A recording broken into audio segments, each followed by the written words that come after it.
자, 어제 미증시가 굉장히 안 좋음에 따라서 나스닥이나 또는 그 다우산업, S&P 500까지 특히 나스닥과 S&P가 1% 이상 떨어졌기 때문에 특히 필라델피아 반도체 지수가 3%대 밀리고 엔비디아도 크게 올라간 게 없죠.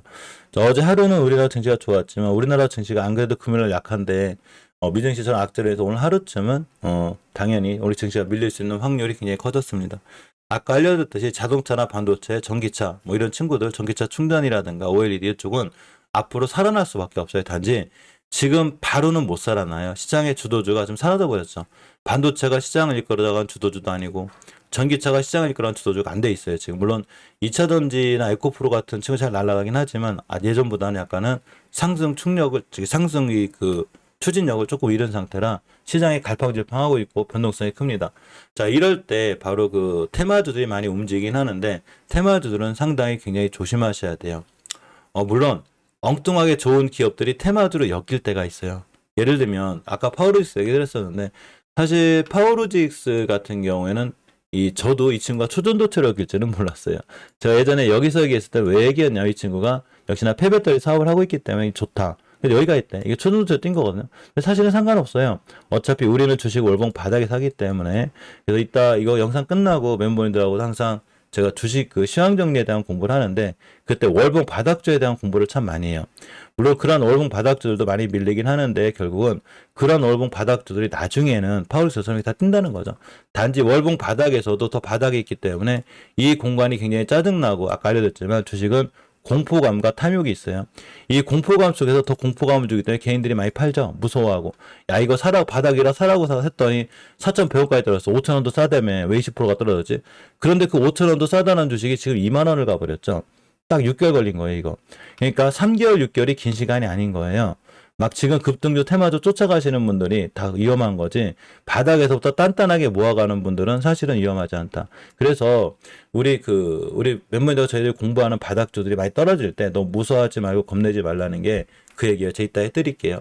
자, 그런데 어제는 요새 큰간에 테마주들이 참 다양하게 움직이죠. 그죠? 뭐 2차 전지를 단기 테마로 풀인 거고 2차 전지 장기 테마고 성장성 있는 애들이고 초전도체부터 출발할게요. 일단 초전도체가 빵 떴습니다. 그죠? 근데 초전도체는 다양한 이슈로 해서 아까 파울스가 떴다가 이제 순간 조정을 받았고 원익 PL은 어제 주주 배정 유상 증자를 함으로써 많이 밀렸죠. 여기서 어디로 갔냐면 순간 그 맥심 관련주를 옮겨버렸죠. 맥심 관련주를 옮겨주면서 갑자기 막 휴미스라든가 퀴비스라든가 코닉 오토메이션, 뭐 나인테크, 뭐 난리가 났죠. 뭐 태경산업, 티플렉스 막 상한가를 갔다가 다시 한번 또 하한가를 맞이하는 그런 상황이 됐고, 또 일본의 후쿠시마 오염수 방류 관련해서 시푸드 계열들, 그죠? 사두 시푸드라든가 막 CJ 시푸드라든가 여기 시장의 트렌드에 지금 싹 떴다가 요 시푸드 속에 뭐가 있냐면 육계 관련주가 있거든요. 그러면서 어제 전체적으로 육계 관련주가 전부 다 시간의 상한가를 가는 상 날라갔어요, 어제. 제가 이따 알려드릴게요. 이렇게 보고 있다 보니까 얘네들이 또 어디로 왔냐면 갑자기 양자 컴퓨터로 떴습니다. 이게 가만히 살펴보니까 CJ 시푸드나 시푸드계 얘네들 빼고는 전부 다 연구원들이 뭐 개발했다는 거죠. 그죠? 연구원들이 뭐를 발견하거나 개발했을 때 이 종목들이 갑자기 뛰죠. 물론 이 중에는 굉장히 좋은 기업들도 있어요. 그렇지만 재무제표가 좀 불안하거나 그런 친구들도 있으니까 굉장히 조심해야 되겠죠. 양자 컴퓨터 관련주가 뛸지 안 뛸지 모르겠어요. 사실은 양자 컴퓨터 쪽은 상당히 미래 가치가 있어요. 초전도체하고는 약간 틀리긴 한데 물론 초전도체가 기반이 돼야 되겠죠. 그렇지만 꼭 상온 초전도체가 아니더라도 되고, 자, 슈퍼컴 6호기가 운동을 합니다. 그래도 이렇게 초전도체에 이은 그 지금 양자 컴퓨터 쪽 이런 쪽 이슈들이 좀 영향을 보고 있죠. 자, 그런데 이 어제 그 드림 시큐리티 같은 애들도 제가 그 예전에 알려드린 자리가 어디였었냐면 다 월봉 바닥에서 알려드렸어요. 드림 시큐리티는 어차피 양자 컴퓨터, 양자 암호 이런 쪽 일을 하고 유일하게 이런 양자 컴퓨터 관련주 중에서는 드림 시큐리티가 재무 구조가 굉장히 단단해요. 어제 그 실적 발표 나온 것도 좀 보면 굉장히 좋은 영업이익을 발표하고 있거든요. 그만큼 회사가 건실하고 튼튼한 건데 파워로직스하고 똑같다고 생각하시면 돼요. 제가 여기서 매수할 때는 양자 컴퓨터나 양자 암호로 생각하고 이 근처에서 매수가 제일 좋다고 그랬거든요. 첫 번째 목표가를 찍었습니다. 20개 변곡점이죠. 이게 목표가예요. 물론 어제 이걸 뚫어줬으면 그냥 상한가를 갈 뻔했는데 못 뚫어주더라고. 못 뚫어주니까 떨어지죠. 저도 뭐 조그만 차익 실하고 나왔는데, 자, 어쨌건 오늘 같은 날 하루 더 밀릴 수는 있어요. 물론 이제 그 위증시가 안 좋고 회전시가 안 좋으면 테마주류가 극성을 부리기 때문에 뛸 수도 있어요. 이거는 떨어지고 올라가는 거를 감히 함부로 누구도 말을 못 한다는 거예요. 미래에서 오지 않았는데 오늘 이후에 태어나지 않고 다시 이 시간으로 안 왔는데 어떻게 떨어질지 올라갈지를 맞춰. 주식은 맞추는 영역이 아니라 대응 영역이죠. 절대 깨지 않아야 될 자리가 어제 저점이에요. 왜 그러냐면 이렇게 23도 6월 27일 고점이 여기죠. 이 고점을 대량 거래를 통해서 뚫었기 때문에 이걸 깼다. 어디까지 밀릴 거냐면 이렇게 5일선까지 밀립니다. 특히 시장이 좋았으면 상관이 없는데 시장이 안 좋기 때문에 밀릴 확률이 크고 대신에 거꾸로 역설적으로 생각하면 시장이 안 좋으면 테마주들이 극성을 부리기 때문에 뛸 수 있는 확률도 있어요. 따라서 3,750원을 깨면 뒤도 돌아보지 말고 손절. 이 시간과 시간에 밀린 가격이 3,755원이고 어제 저점이 3,750원이기 때문에 이거 깨면 당연히 손절이죠. 대신 여기까지는 올 수 있다. 이렇게 보시면 돼요. KCS 같은 경우도 심하게 밀리면 이렇게 5선까지 밀리죠. 근데 테마주들은 시장이 안 좋으면 극성을 부리는 그 성격을 갖고 있기 때문에 뛸 수는 있고 이쪽에서는 우리로가 대장인데 지금 우리로가 시간이 좀 밀렸거든요. 물론 그만 알려드렸듯이 증시가 안 좋으면 테마주가 언제 난리를 피기 때문에 오늘 순간 뛸 수는 있어요. 그렇지만 되도록이면 우리는 특히나 재무 구조가 튼튼한 친구들이 아니기 때문에 잘못 물리게 되면 이 친구가 꼬리를 달았다. 그러면 또 월봉 고점에 또 물리신 거예요. 여기서 사라고 할 때 못 사고 있다가 드디어 또 여기 날라가게 또 붙드는 거죠. 절대 그렇게 하시면 안 돼요. 날라가면 이제 쭉 날라가면 내게 아니구나. 우리도 내게 아니야. 내가 여기서 못 샀으니까 이 친구 내게 아니면 포기를 해버려야지. 쫓아가 사면 정말 큰일 나는 거예요. 그래서 되도록이면 양자 컴퓨터 관련주들도 손대지 않는 게 좋고 많이 밀리면 그냥 그때나 특히 이제 다른 회사 엉뚱한 회사들 말고 좋은 기업, 좋은 회사가 다시 바닥을 치게 되면 그때는 한번 관심 있게 보고 주는 게 중요하고 맥심 관련주들도 아마 당분간은 조금 지지부진할 것 같은데 이 회사들 중에서도 그 재무가 보다 튼튼하거나 바닥권에 있거나 하는 일이 특별히 변함이 없으면 그런 친구들은 꾸준히 들고 가는 것도 괜찮고 떨어질 때마다 저점 매수 기회가 돼요. 너무 맥심으로 보기보다는 이 회사들의 본질적인 가치 이런 게 보는 게 좋아요. 자, 다시 불는 테마주, 달아오른 비투. 사실은 이 그 테마주에 대한 비투가 굉장히 큰데 아마 좀 있으면 증권사에서 다 막을 거예요. 이 친구들. 안 그래도 지금 LG 투자증권 쪽에서는 증자 붙은 애들은 신용이나 대출이 안 되거든요. 아마 더더욱 맞게 되면 막 3개월짜리 신용 쓰러신 분들은 더더욱 리스크가 있기 때문에 상당히 조심하죠. 특히 주식 투자할 때 신용이나 미수 이런 거를 절대 쓰지 말기 바랍니다. 현금으로만 해도 위험한 시장이 주식시장인데 그거 신용 쓰고 미수 쓰고 대출 쓰면 어떡하겠어요. 잠깐 깡통 차겠죠. 그죠? 절대 그렇게 하지 않는 게 중요하고 오늘은 이제 잠깐 양자 컴퓨터 쪽을 보긴 했는데 수산물 관련주를 얘기를 해보려고 그래요.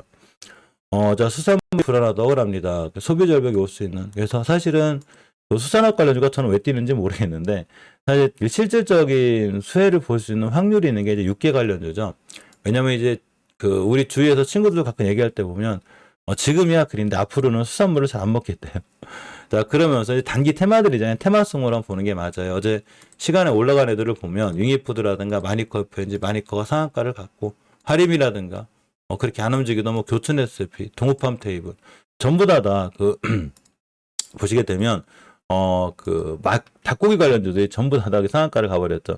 당연히 오늘 같은 날 저절로 뛰어서 올라가겠죠. 그러면 되도록이면 쫓아가서 하면 안 되겠죠. 물론 시장이 안 좋으면 엉뚱하게 이런 테마들이 뛰기 때문에 뭐 시초가 낮게 출발하면 살만한데 단지 단기 테마는 단기 테마로 보는 게 맞다.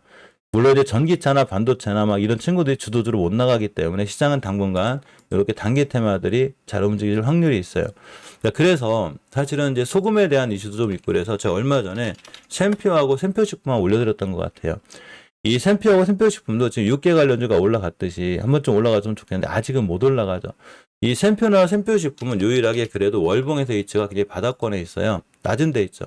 이 친구들이. 따라서 바닥권이기 때문에 사실은 그래도 덜 위험하다.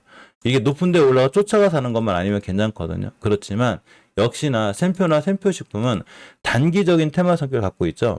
당연히 소금이 너무 가격이 올라가면은 정책을 어떻게 내보내겠죠. 근데 특히나 인도 쪽이나 이쪽에서도 아마 설탕인가 뭐 소금인가 뭐 금지시키는 것 같아요. 그러면 더 영향을 받을 수 있기 때문에 설탕은 아마 금지시킬 거예요. 수출을.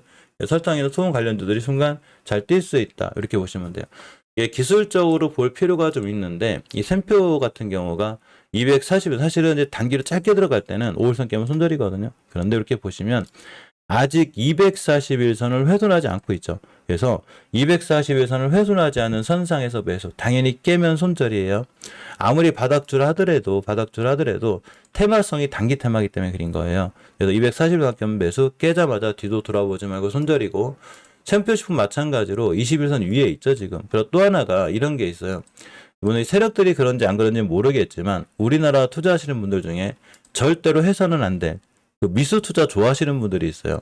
미수 투자는 얼마나 많은 자신감을 갖고 있는 거냐면, 미수라는 게 오늘 사면 3일 안에 갚아야 되죠. 3일 동안 이 친구가 3일 안에 날아간다는 확신이 있는 거예요. 그러니까 미수를 쓰지. 정말 위험한 투자죠. 어떻게 그런 확신을 가질 수가 있지? 3일 만에 날아간다는 게 확실하면 미수를 쓸 게 아니라 전 재산을 다 갖다 사야죠. 근데 미수를 쓴단 말이죠. 몇 천만 원씩 쓰고 몇 억씩 쓰고 그래요. 그런데 그런 미수를 떨궈내는 제일 좋은 방법이 있어요. 즉 이렇게 급등하는 날 누군가가 미수를 딱 사줘요. 내동매매에서. 그러니까 이틀만 이렇게 흔들어 놓잖아요. 그러니까 이거 어제 같은 날 팔아야 돼요. 미수를 팔아야 된단 말이야. 그러니까 더 떨어지죠, 주식이. 그죠? 그러니까 미수나 이 신용 이런 건 쓰는 게 아니에요. 주식은 안 그래도 엄청나게 위험한 시장인데, 이 엄청나게 위험한 시장을 신용을 쓰고 미수를 쓰면 도대체 대응이 안 되죠. 그죠? 현금으로만 해도 위험한데 여기다 신용 미수를 쓴다? 말도 안 되는 거예요. 지금 비투가 20조가 넘어요. 개인들 비투가 그렇단 말이야. 그러니까 절대 주식은 탐욕을 부리지 마요. 그러면 다 털렸겠죠, 미수들. 여기서 막 내동매매 하신 분들 다 털렸을 거 아니야. 그럼 오늘 같은 날 240에서만 안 깨면 돼요. 제가 세력이라도 이틀 동안 빼겠다. 그 미수 물량 떨궈내요. 저절로 미수 물량이 떨궈져 나오죠. 그럼 우리는 싸게 살 수 있잖아요, 세력들은. 뭐 세력이 있는 점은 잘 모르겠지만 저는 있다고 생각하거든요. 저는 2,500개 종목에는 2,500개 세력들이 다 있다고 생각하는 사람 중에 하나예요. 자, 어쨌건 이렇게 내동매매하지 않았다면, 저번에 얘기된 5일선 근처에 샀더라도 손절하지 않았다면 지금쯤 큰 손실이 아니죠. 240일선 근처만 깨지 않으면 순간 뛸 수 있고, 이 챔피언식품도 마찬가지로 20일선만 깨지 않으면 우리 이걸 땡땡이라고 그러죠. 제가 이제 멤버님들하고 여러 가지 얘기를 할 때 땡땡이에 대한 얘기를 많이 해드리는데 이런 게 있어요. 이렇게 대량거래가 빵 터져. 이렇게 긴 꼬리를 달든 말든 거래량이 중요하죠. 이틀 동안 이렇게 쉴 때가 있어요. 그걸 제가 땡땡이라고 그래요. 이게 왜 땡땡이냐면 이렇게 급등했을 때 미수로 사신 분들의 물량이 이틀 만에 다 털려요. 이틀 만에. 요날 갚아야 되니까. 그럼 다음날 올라가네. 어제 미수를 정리했더니 왜 날라가지? 이게 이렇게 되는 거예요. 현금 들고 계신 분들이 더 사시면 되죠. 기준선만 안 깨는 날. 땡땡이 기법이 생각보다 항상 먹히는 건 아닌데 대체로 잘 먹힐 때가 있다. 이렇게 생각하시면 돼요. 그래서 오늘 하루쯤은 뭐 닭고기나 육개 관련주들은 당연히 오늘 많이 뛸 테고, 챔피언식품 관련주들도 앞으로는 오늘 하루쯤은 단기 테마로다가 우리가 조금 봐야 되지 않나. 뭐 시장이 안 좋으니까 뭐 모든 종목이 지금 웬만하면 오늘 많이 떨어질 거예요. 그러면 아마 단기 테마 종목들이 극성을 부릴 거기 때문에 단기 테마 쪽은 하루쯤은 잠깐 볼 필요가 있다. 이렇게 생각해 봅니다. 자, 물 한 잔 먹고 우리 HLB 얘기 좀 해볼게요.